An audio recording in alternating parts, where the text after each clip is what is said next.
The sound that broke the silence of the city's most exclusive restaurant wasn't the clinking of champagne flutes or the soft murmur of polite conversation. It was a laugh, a cold, sharp, dismissive laugh from a man who had everything directed at the one person who was about to give him even more. His pregnant wife, Rosalind, sat opposite him, tears streaming down her face. Her simple request for a moment of quiet understanding met with public ridicule. Her husband, the celebrated tech millionaire Gideon Shaw, saw her tears not as a sign of pain but as a weakness that embarrassed him. What he didn't know was that her tears were watering the seeds of his own destruction, and her father was about to make a phone call that would burn Gideon's gilded world to the ground. The apartment was less a home and more a gallery of Gideon Shaw's success. Perched 60 stories above the sprawling metropolis of Chicago, the penthouse was a monument to minimalist wealth. Floor-to-ceiling windows framed the city like a living art piece. The furniture was Italian, the art was contemporary and abstract, and the silence was thick, broken only by the distant hum of the city below. For Rosalind Hayes Shaw, it felt like living inside a diamond, beautiful, hard, and incredibly cold. She was 7 months pregnant, a beautiful, burgeoning reality that seemed to have no place amidst the sharp angles and sterile surfaces of Gideon's world. Her body, once a source of quiet confidence, now felt cumbersome and foreign. The pregnancy had been a surprise, a small warm miracle in the cool landscape of their 3-year marriage. Rosalind had been ecstatic. Gideon had been strategic. A child solidifies the brand Rosie. He had said, not looking up from the stock market feed on his tablet. The family man millionaire. It's good optics. Rosalind had learned to swallow the hurt.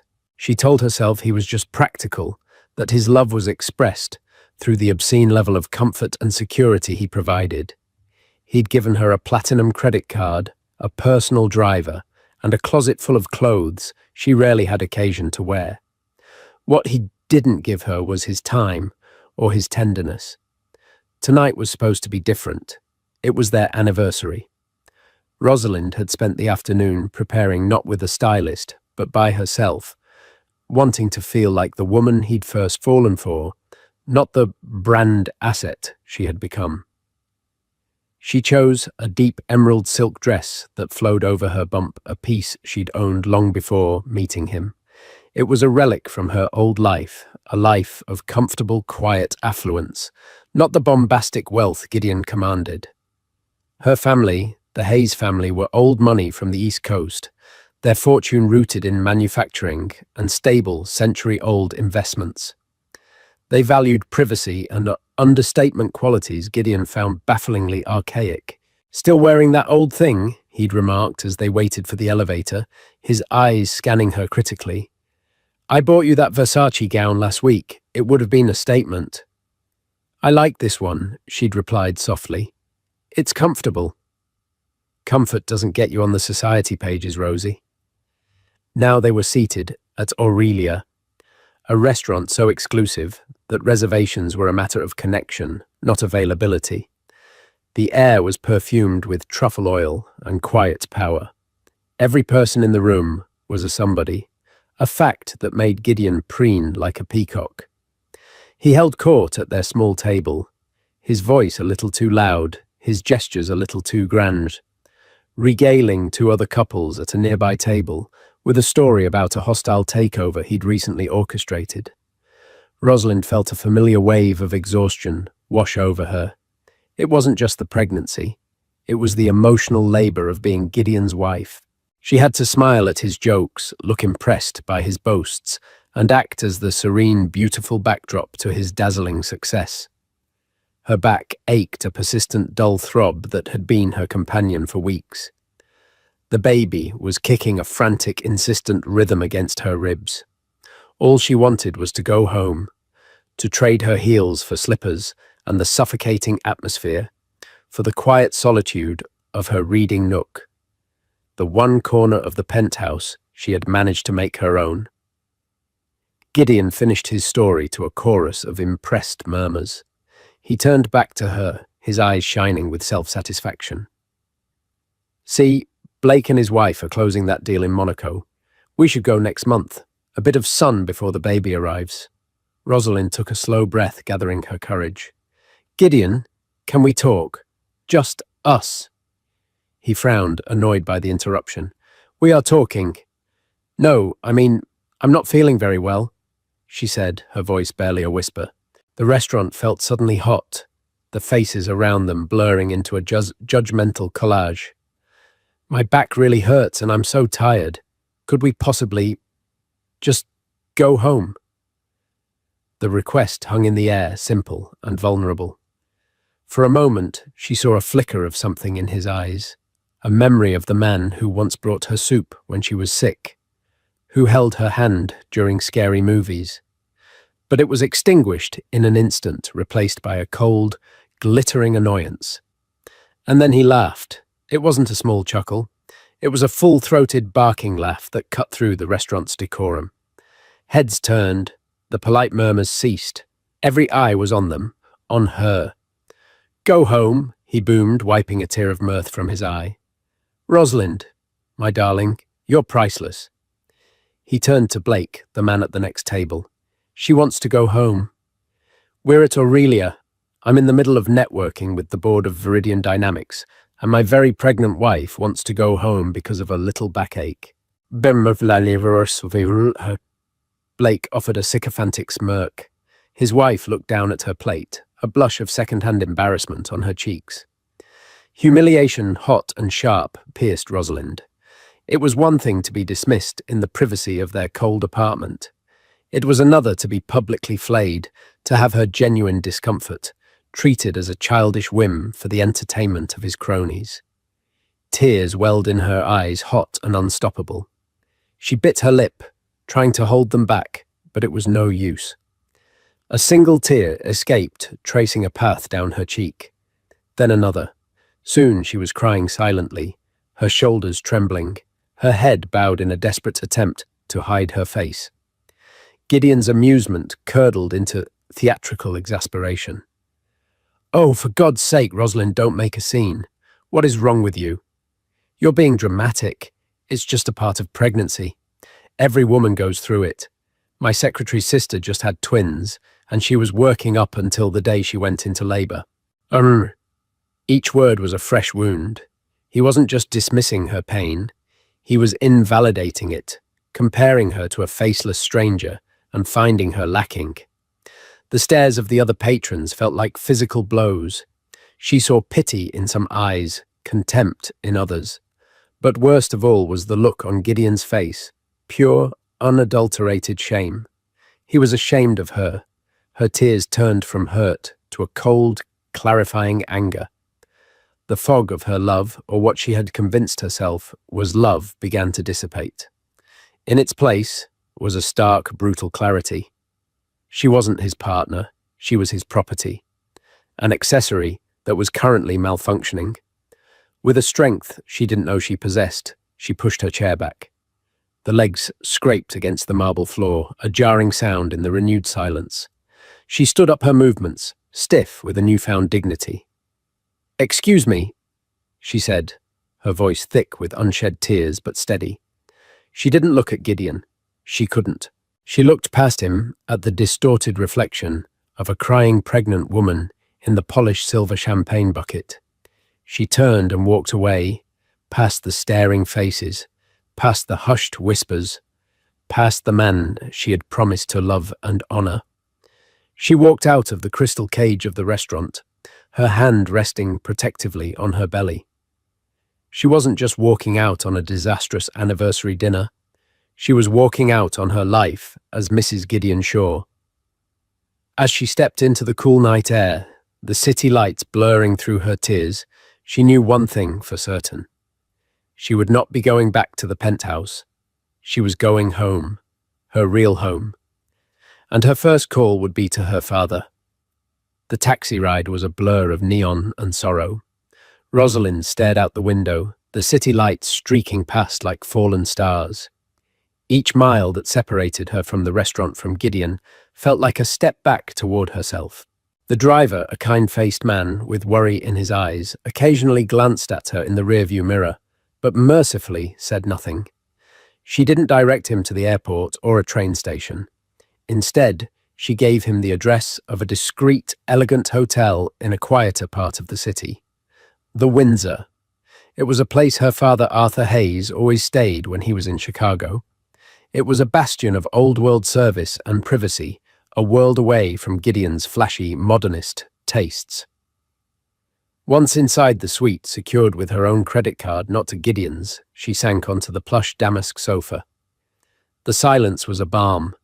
There were no expectations here, no audience to perform for. It was just her and the steady, reassuring beat of her child's life within her. For the first time in hours, she breathed deeply. Her phone buzzed incessantly on the coffee table. Gideon. The screen lit up with his name, followed by a string of texts. Where are you? You can't just walk out like that. This is incredibly embarrassing, Rosalind. Are you at the apartment? We need to talk about your behavior tonight. Pick up the phone. Now. His words held no concern, only anger and wounded pride. There was no, "Are you okay?"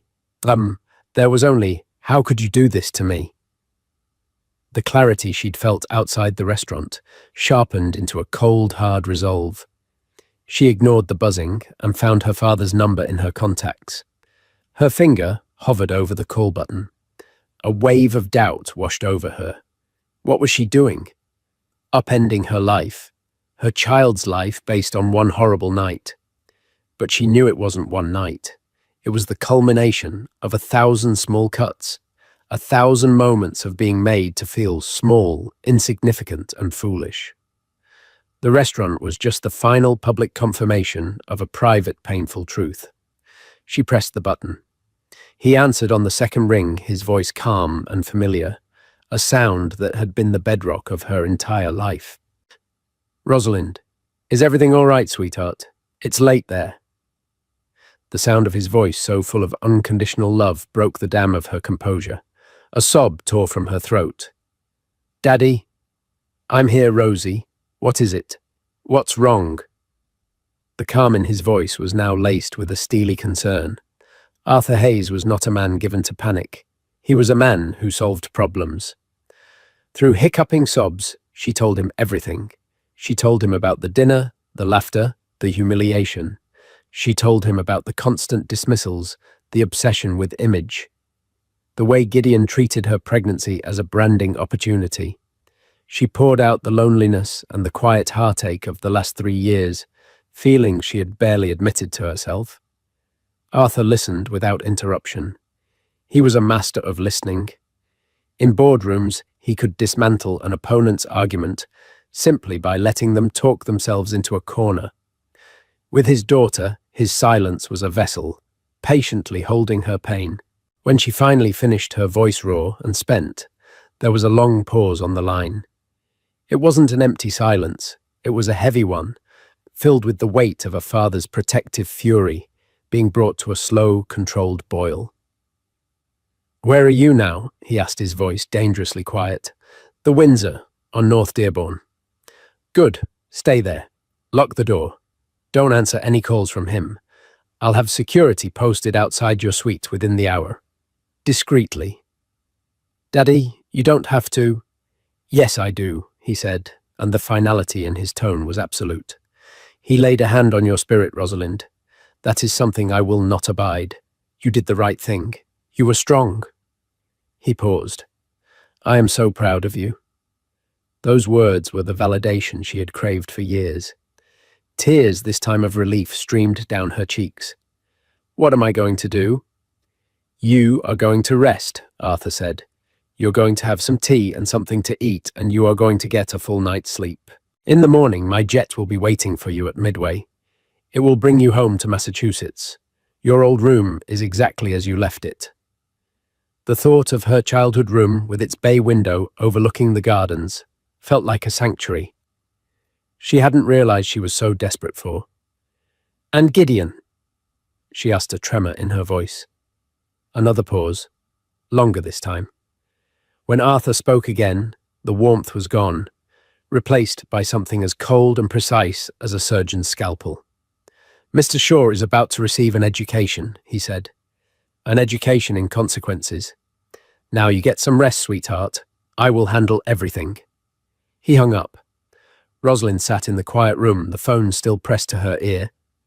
She felt a profound sense of safety, but also a sliver of apprehension. She knew her father. Arthur Hayes was a quiet titan of industry.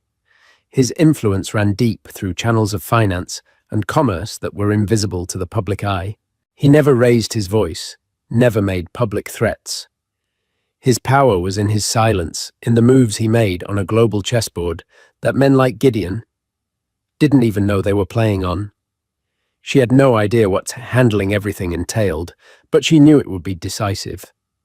Meanwhile, 3 time zones away, in his study overlooking the Atlantic, Arthur Hayes swiveled in his leather chair. He looked at a framed photo on his desk, a laughing 20-year-old Rosalind on a sailboat. He picked up his other phone, the one with a single encrypted line. He made one call. It was not to a lawyer or a banker or an aggressive corporate raider.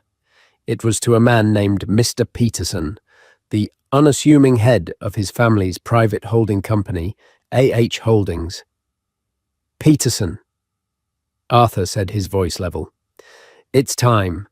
Liquidate our position in SGW Systems, all of it, and call in the markers on the development loans we backed for them through the subsidiary fund in Zurich. The personal ones too. Effective at market open." He listened for a moment. "Yes, I'm aware of the implications. Proceed." He hung up the phone. He had not shouted. He had not made a threat. He had simply given an order that come morning would detonate like a silent, invisible bomb in the very center of Gideon Shaw's glittering world. Arthur Hayes then picked up the photo of his daughter, his expression grim. Gideon Shaw had laughed at his daughter's tears. By tomorrow, he would be weeping his own. Gideon Shaw woke with a groan, the morning light slicing through a gap in the blackout curtains. His head throbbed a dull ache that was a testament to the whiskey he'd consumed after Rosalind's dramatic exit. He rolled over expecting to see her sleeping form and was met with an empty expanse of high-thread count sheets. Annoyance, sharp and immediate, cut through his hangover. He grabbed his phone. His dozen texts and calls from the night before were unanswered. Unbelievable. The sheer audacity of her. He was Gideon Shaw. People didn't walk out on him. Wives didn't walk out on him. He swung his legs out of bed, ready to march into the living room and demand an apology. But the penthouse was silent, eerily so. A quick search confirmed it. She wasn't there. Her overnight bag was gone. Her favorite coat was missing from the closet. A flicker of unease danced in his gut, but he quickly smothered it with arrogance. Fine. Let her have her tantrum. She'd come crawling back. Where else would she go? Back to her father's dusty, boring estate on the East Coast. She'd be bored in a day. She was Mrs. Shaw now. She was addicted to this life, even if she pretended she wasn't. He showered, dressed in a custom-tailored suit, and prepared for his day. He was CEO of SGW Systems, a tech company he'd built from the ground up, or so he always told people. SGW was his baby, a darling of the stock market that specialized in predictive data analytics. Today was a big day, for me. He was set to finalize the acquisition of a smaller rival, Viridian Dynamics, a move that would cement his position as the undisputed king of the sector. As his driver navigated the morning traffic, Gideon glanced at the stock market's pre-open quotes. He frowned. SGW was trading down, by a lot, almost 12% in the pre-market. Must be a glitch, he muttered, refreshing the app. It wasn't a glitch. He walked into the gleaming lobby of SGW Tower, the building that bore his initials, and sensed a change in the atmosphere. The usual morning buzz was replaced with a tense, nervous energy. People avoided his gaze. His executive assistant, a woman named Maria, met him by the elevator, her face pale. "Mr. Shaw," she stammered, There's a problem." I saw the pre-market numbers, he snapped. What's going on? Did a server farm go down? Was there a data breach? It's not that, sir. It's Viridian Dynamics. They pulled out. Their board called an emergency meeting at dawn and voted unanimously to terminate the acquisition agreement. Gideon stared at her dumbfounded. Terminate? They can't. We have a signed letter of intent. The penalty clause is $50 million. They said they're willing to pay it, sir. Their statement just went public. They cited unforeseen market volatility surrounding SGW systems as the reason. Unforeseen? Gideon felt a cold dread seep into his bones. This made no sense. The deal was a sure thing. He stormed into his office, the one with the panoramic view of the city, and slammed the door. He flicked on the financial news network. His company's logo was plastered across the screen, next to a plummeting red arrow. A shocking turn of events for SGW systems, a news anchor was saying. What began as a mysterious pre-market sell-off has snowballed, with the stock plunging over 20% at the opening bell. Analysts are scrambling to identify the source of the sell-off, which appears to have been triggered by a single massive block trade executed the moment the market opened. This, combined with the sudden collapse of the Viridian deal, has created a perfect storm of investor panic. A massive block trade. Someone with a huge stake in his company had just dumped all of their shares at once, signaling a catastrophic loss of confidence. He knew his major investors. None of them would do this without talking to him first. It was corporate suicide. His private line rang. It was David from First National Bank, his primary lender. Gideon. David's voice was strained, all pretense of friendship gone. I hope you have an explanation for this bloodbath because my superiors are demanding answers. It's a coordinated attack, David, a market manipulation, Gideon blustered, trying to project a confidence he didn't feel. Well, whatever it is, it's triggered a covenant review on your corporate credit lines, and there's another issue. The underwriting on your personal line of credit for the new penthouse renovations and the yacht purchase. It was backed by a third-party guarantor fund based in Zurich. They just pulled their guarantee. What? Who? A company called Alpina Capital Partners. Frankly, Gideon, I'd never heard of them, but they were solid, and now they're gone. Which means your $500 million line of credit is effectively frozen as of right now. The room started to spin. His credit line frozen, his biggest acquisition dead, his stock in freefall. This wasn't a coincidence. This was an execution. He hung up on David and frantically started calling his contacts, his friends, like Blake from the restaurant. No one answered. Texts went unread. It was as if he had suddenly become a leper. The sycophants who had basked in his glow last night were now hiding in the shadows. Desperation began to claw at him. He thought of Rosalind, her quiet strength as she walked out of that restaurant, her tears, the way he had laughed at her, a horrifying thought, a seed of an impossible connection began to sprout in his mind. He dismissed it, ridiculous. Her family were a bunch of dusty old relics. They dealt in steel and railroads, not the fast-paced world of tech and high finance. What could her father, some gentle old man who liked sailing, possibly have to do with this? He pulled up the list of SGW's major shareholders on his terminal, scrolling past the big, familiar institutional names. He was looking for something, anything out of the ordinary. And then he saw it. A holding company he'd never paid much attention to. It held a silent, non-voting 9% stake in SGW. Not enough to demand a board seat, but a massive position nonetheless. It had been an early-stage investor providing a crucial round of funding years ago that had allowed SGW to scale. Gideon had always assumed it was just some faceless venture capital fund. The name of the company was AH Holdings. AH as in Arthur Hayes. The blood drained from Gideon's face. It couldn't be. It was a coincidence. He commanded his computer, his fingers flying across the keyboard, running a search on the holding company. The results loaded, and the screen before him seemed to mock him with its simple, irrefutable facts. AH Holdings was a private family trust. Its sole director was listed as Arthur Hayes. Its primary subsidiary for European investments was a fund based in Zurich Alpina Capital Partners. The breath left Gideon's body in a ragged whoosh. It was him. It was all him. The massive stock dump that started the panic. The guarantor on his personal credit line. It was all Arthur. And the Viridian Dynamics deal? Gideon suddenly recalled a piece of trivia he'd once dismissed.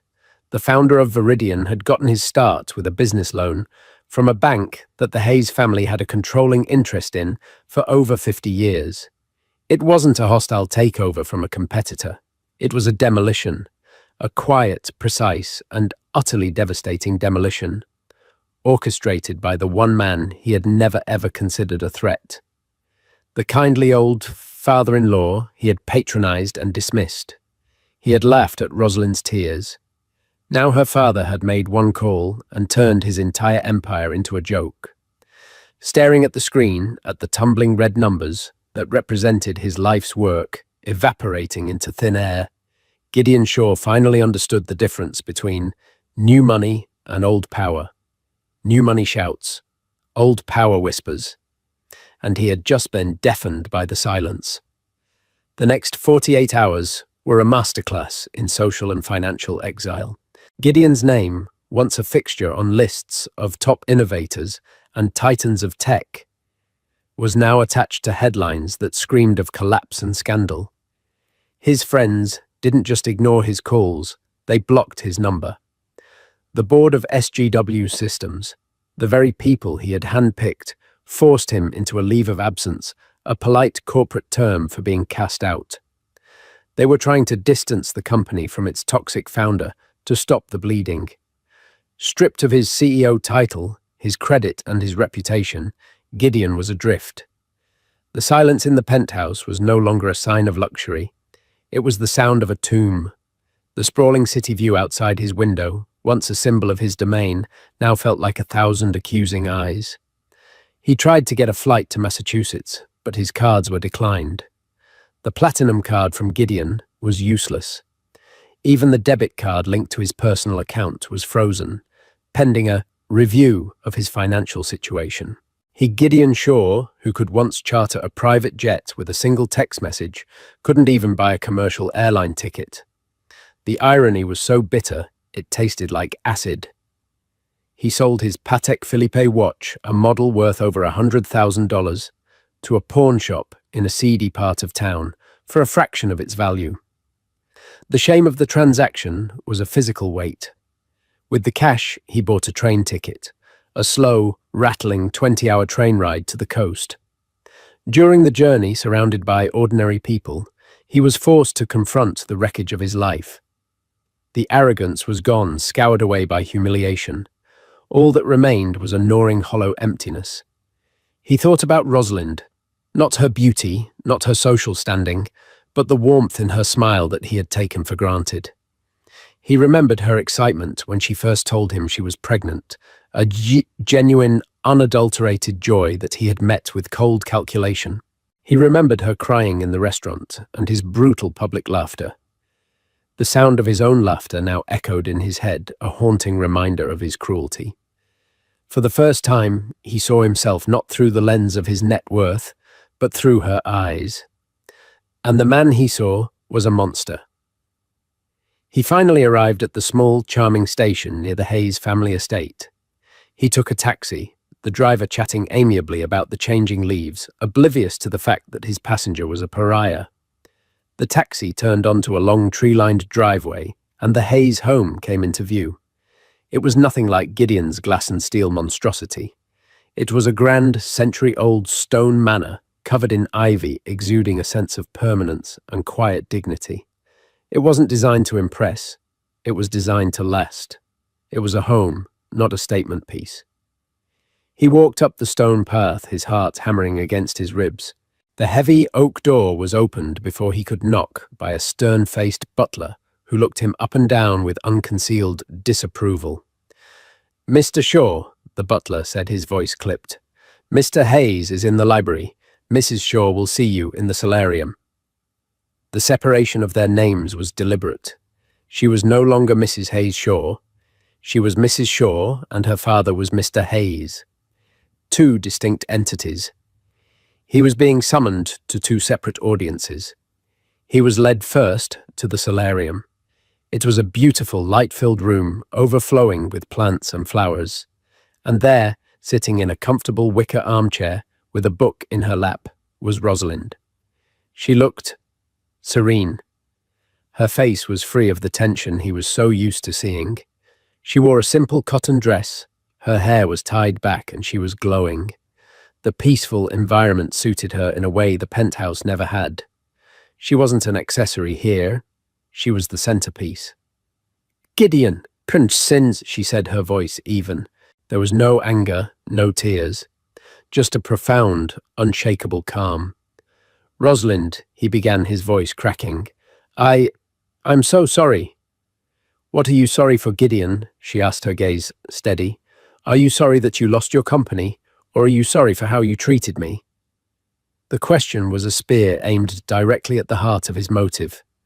The old Gideon would have lied, would have crafted a narrative of regret, designed to win her back, and by extension, win back her father's favor. But the old Gideon was a ghost. "I'm sorry for who I was." He said the words raw and unfamiliar in his mouth. "I'm sorry for that night.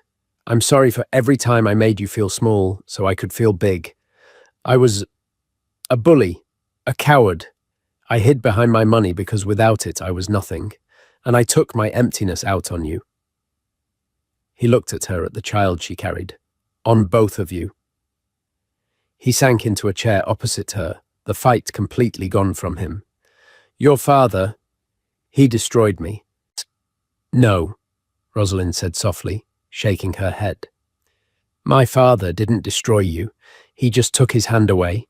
He was the silent partner who funded your first major expansion.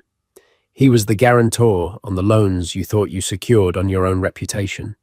He co-signed for the lease on the first floor of your precious tower. He believed in the man I told him you were. You destroyed yourself, Gideon. He just held up a mirror and forced you to look." The revelation was a final devastating blow. His self-made narrative, the very foundation of his identity, was a lie. He hadn't built his empire. He had been given the bricks, the mortar, and the land by the very man he disdained, all because that man loved his daughter. "All I ever wanted was for you to see me." Rosalind continued, her voice filled with a sad finality. "Not as an extension of your success, but as your partner. When you laughed at my pain in front of all those people, you didn't just embarrass me. You showed me that you were incapable of seeing me at all." A tear slid down Gideon's cheek. Not a tear of self-pity, but of genuine, gut-wrenching shame. "What do I do now, Rosie? How can I fix this?" "I don't know if you can," she said, honestly. "But it doesn't start with fixing this," she said, gesturing between them. "It starts with fixing this." She finished, pointing gently at his heart. Just then, Arthur Hayes appeared in the doorway. He was dressed in a simple cashmere sweater and trousers, looking more like a retired professor than a financial predator. He held no anger in his eyes, only a deep, weary disappointment. "Rosalind, my dear," he said gently, "Dr. Bennett is here for your checkup." A young woman with a kind face and a medical bag appeared behind him. Rosalind smiled and stood, giving Gideon one last searching look before leaving the room with her friend the doctor. Now Gideon was alone with the architect of his ruin. "Mr. Shaw," Arthur said, his voice as quiet as the room itself. "When my daughter told me she wanted to marry you, I had my reservations. You are a loud man. My family values quiet. But she told me you had a good heart under all that noise. She believed in you, so I chose to believe in her judgment." He walked over to a window overlooking the vast manicured lawns. "I did not invest in your company. I invested in my daughter's happiness. I created a foundation for you, a safety net you never knew existed, hoping you would build a worthy life upon it for the two of you. I thought your ambition would be tempered by her grace. I was wrong."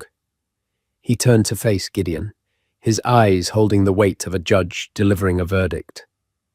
"You took my daughter's love and used it as collateral. You took her spirit and treated it like a line item on a balance sheet. That dinner was merely the final entry in a long ledger of your failures as a husband and as a man." Gideon could say nothing. Every word was the truth. "The money is gone, Mr. Shaw," Arthur stated plainly. "The company you have left is a shell. Your reputation is ruined. You have, for the first time in your adult life, nothing. The question is, what will you do with it?" It was not a threat. It was a challenge from a man who had taken everything from him.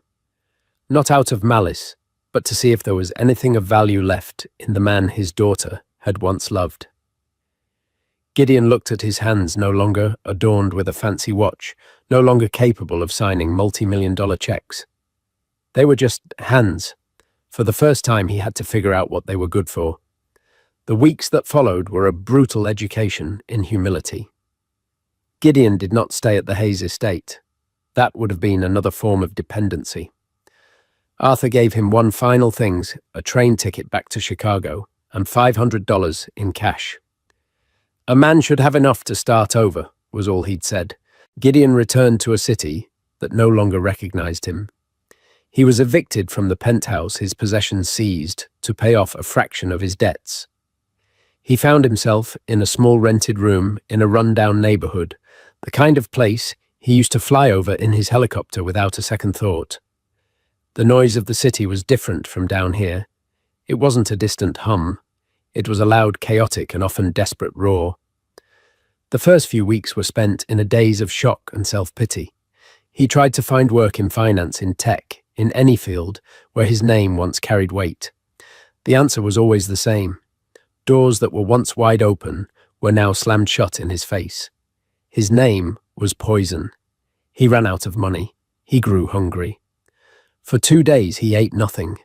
That hunger was a primal clarifying force. It burned away the last vestiges of his pride. On the third day, he walked into a construction site and asked the foreman for a job. Any job. The foreman, a burly man named Sal, looked at Gideon's soft hands and expensive, though now rumpled suit trousers. He laughed a hearty, genuine laugh, so different from the cruel one Gideon had aimed at Rosalind. "You ever done a day of real labor in your life, Slick?" "No," Gideon answered honestly. "But I'm a fast learner, and I'm desperate." Sal saw something in his eyes, not arrogance, but a raw, broken plea. He tossed him a hard hat and a pair of gloves. "All right, pretty boy. You can start by clearing rubble. Pay is cash at the end of the day." That first day was hell. His muscles screamed. His hands, uncalloused and soft, were blistered and bleeding within hours. The work was grueling, mindless, and humbling. But at the end of the day, Sal pressed a handful of crumpled bills into his raw palm.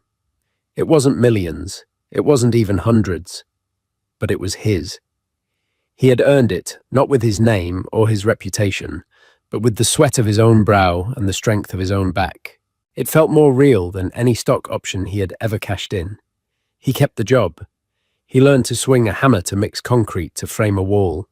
He learned the names of the men he worked with, immigrants, ex-cons men who had faced real hardship their entire lives.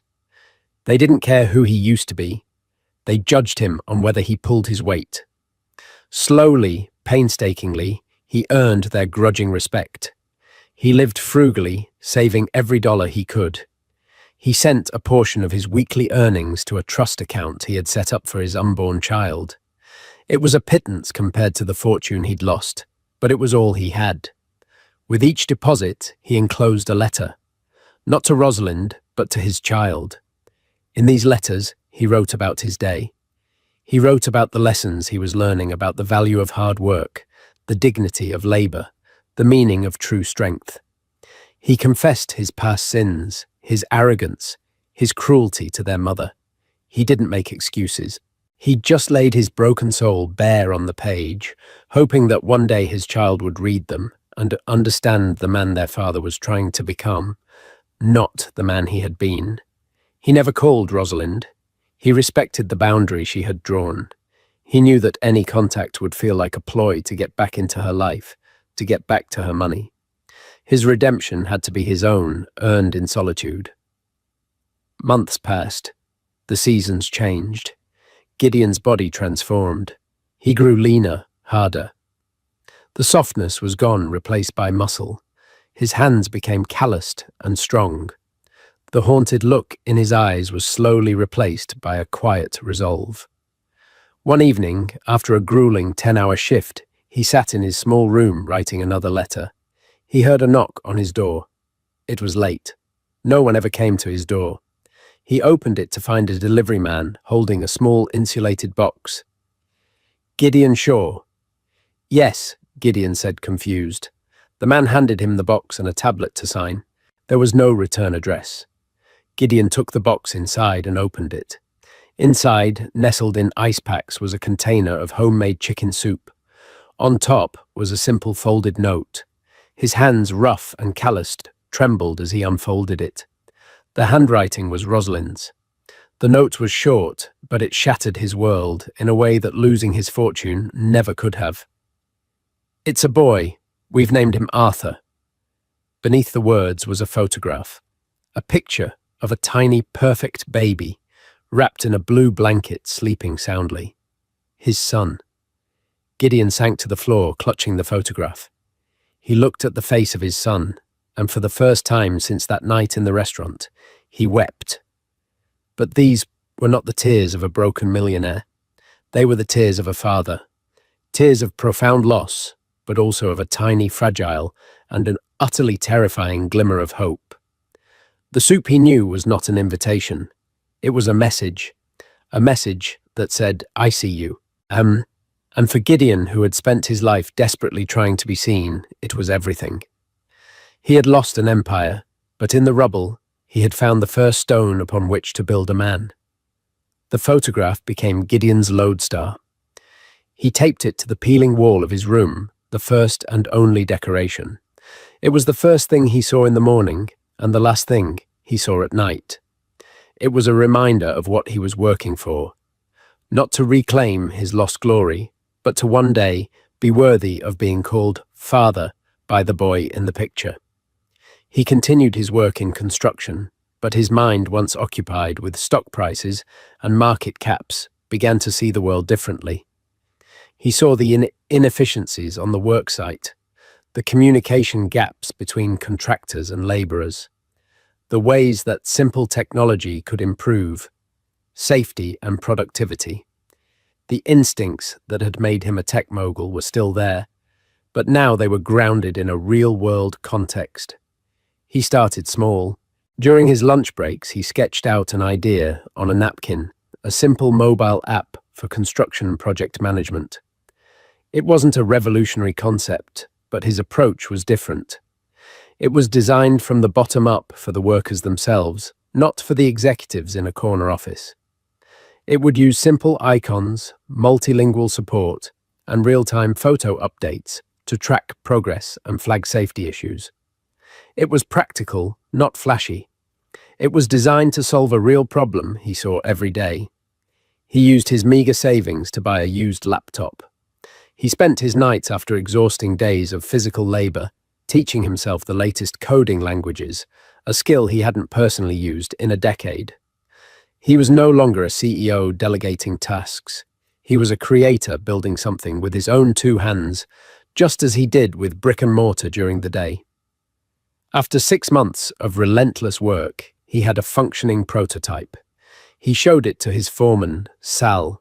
Sal, who was perpetually frustrated by lost paperwork and miscommunication, was immediately impressed. "You built this?" Sal asked, poking at the screen with a thick finger. "This is actually useful, better than that garbage corporate makes us use?" With Sal's endorsement, Gideon convinced a few of his fellow laborers to test it on a small project. The results were immediate. The project finished ahead of schedule under budget and with zero safety incidents. Word began to spread through the local construction community. Small contractors, the kind who couldn't afford the expensive software suites from major corporations, started asking about Gideon's app.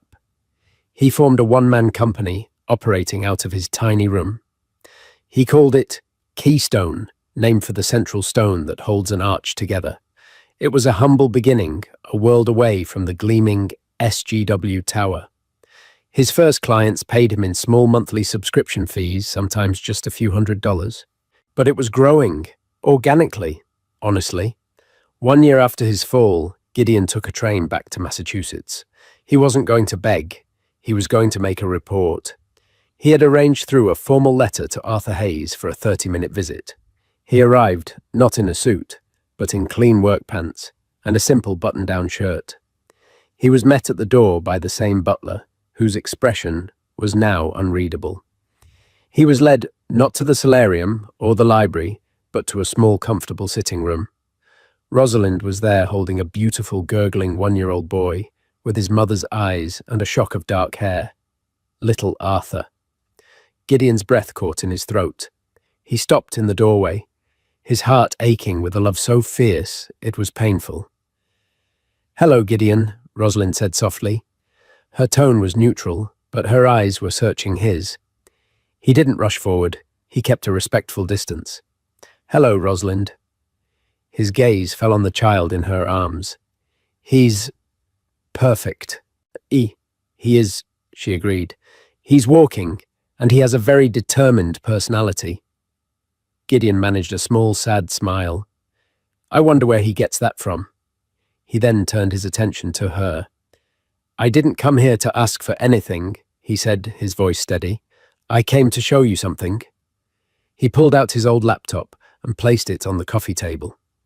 He walked her through the Keystone app, explaining its function, its purpose, its small but growing success. He wasn't bragging. He was simply stating facts.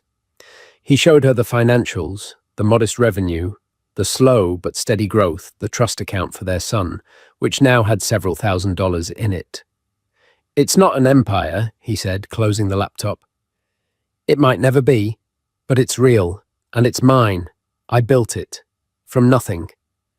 Rosalind listened intently, her expression unreadable. When he finished, she simply nodded. "Thank you for showing me." Just then, Arthur Hayes walked into the room. He had clearly been waiting, allowing Rosalind to lead the encounter. He looked at Gideon, then at the laptop, then at his grandson.